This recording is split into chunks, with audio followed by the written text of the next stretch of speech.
أعوذ بالله من الشيطان الرجيم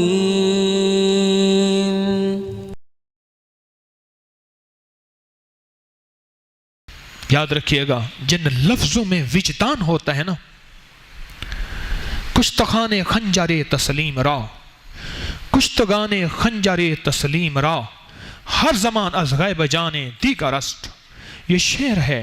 ایک درویش نعت خان سے یہ شعر سن رہے تھے اور وجد کی کیفیت میں عشق میں تڑپے ہوئے تھے. عشق تھا اندر اور یہ فارسی کا شعر سن رہے تھے اور فرمانے لگے یہ پھر سناؤ.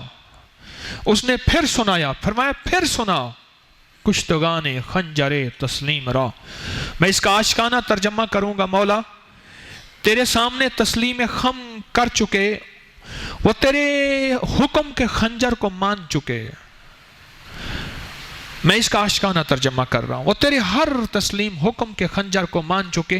انہوں نے اپنا سر تسلیم خم کر دیا اس لیے کہ خنجر چلے اور ہمارا سر جدا ہو جائے اور تیرا حکم جدا نہ ہو، تیرا حکم پورا ہو جائے.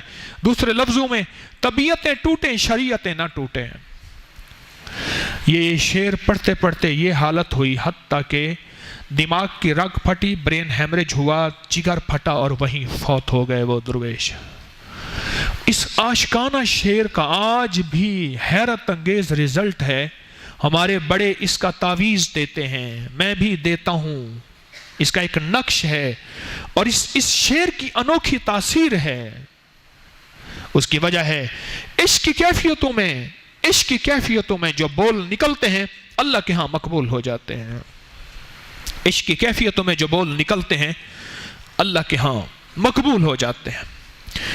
ایک درویش کے پاس ایک بندہ گیا کہ حضرت فقر ہے، فاقہ ہے، تنگ دستی ہے، غربت کی انتہا ہے، کچھ فرما دیں.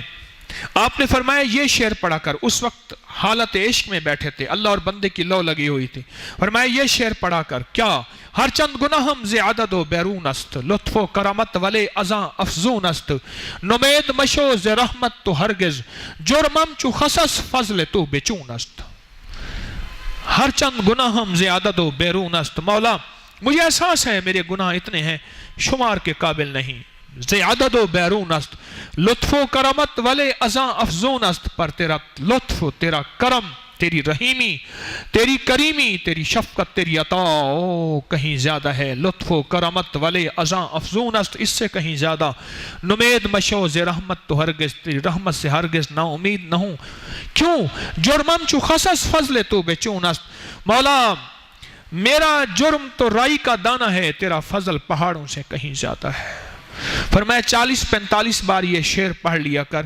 آج بھی یہ شعر رزق کے لیے، روزی کے لیے، برکت کے لیے، صحت کے لیے اور فتوحات کے لیے، اور خاص طور پہ جن کو فاقے پڑھ رہے ہوں وہ شعر ہر نماز کے بعد یا صبح شام یہ شعر پڑھیں.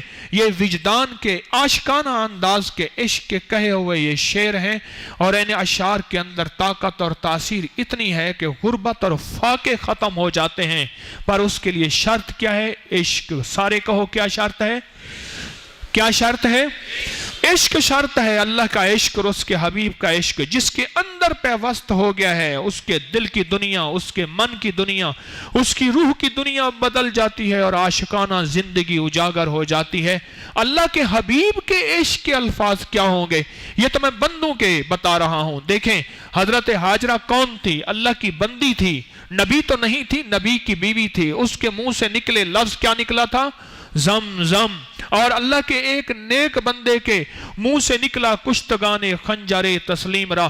اور اللہ کے ایک نیک بندے کے منہ سے نکلا ہر چند گناہم ز عدد و بیرون است. یہ اشعار نکلے. سوچو جو لفظ میرے مدینے والی کی زبان اطہر سے نکلے ہوں گے ان کی کیا تاثیر ہوگی اور ان کی کیا طاقت ہوگی اور ان کی کیا قوت ہوگی. اور جو قرآن کے بول ہوں گے اور وحی کے بول ہوں گے ان کے اندر کیا قوت اور طاقت اور ان کے اندر کیا عزت اور عظمت اور ان کے اندر کیا وقار اور ان کے اندر کیا تاثیر ہوگی. سوچیں تو صحیح. یہ عشق کے بولوں کے اندر کی طاقت بتا رہا ہوں. پیر امام شاہ صاحب رحمت اللہ علیہ کے پاس ایک بندہ آیا. حضرت ڈاڑھی پیڑ ہے، درد پہ ہاتھ رکھ کے فرمایا، آفر فرمایا ڈاڑھی پیڑ ہے، ڈاڑھی پیڑ ہے، ڈاڑھی پیڑ ہے، یہ کہہ کے پھونک مار دیا، بندہ ٹھیک ہو گیا۔ عشق کے بول تھے، عاشقانہ بول کی اللہ کے ہاں قیمت ہے، کیونکہ بندہ اللہ کا ہو جاتا ہے۔ من کان للہ کان اللہ لہو، جو اللہ کا ہو جاتا ہے اللہ اس کا ہو جاتا ہے۔ یہ تو عاشقانہ بول ہیں عاشقوں کے، تو سوچو میرے مدینے والے کے بولوں کی طاقت اور تاثیر کیا ہوگی، قرآن کی تاثیر کیا ہوگی، حدیث مبارکہ کی تاثیر کیا ہوگی۔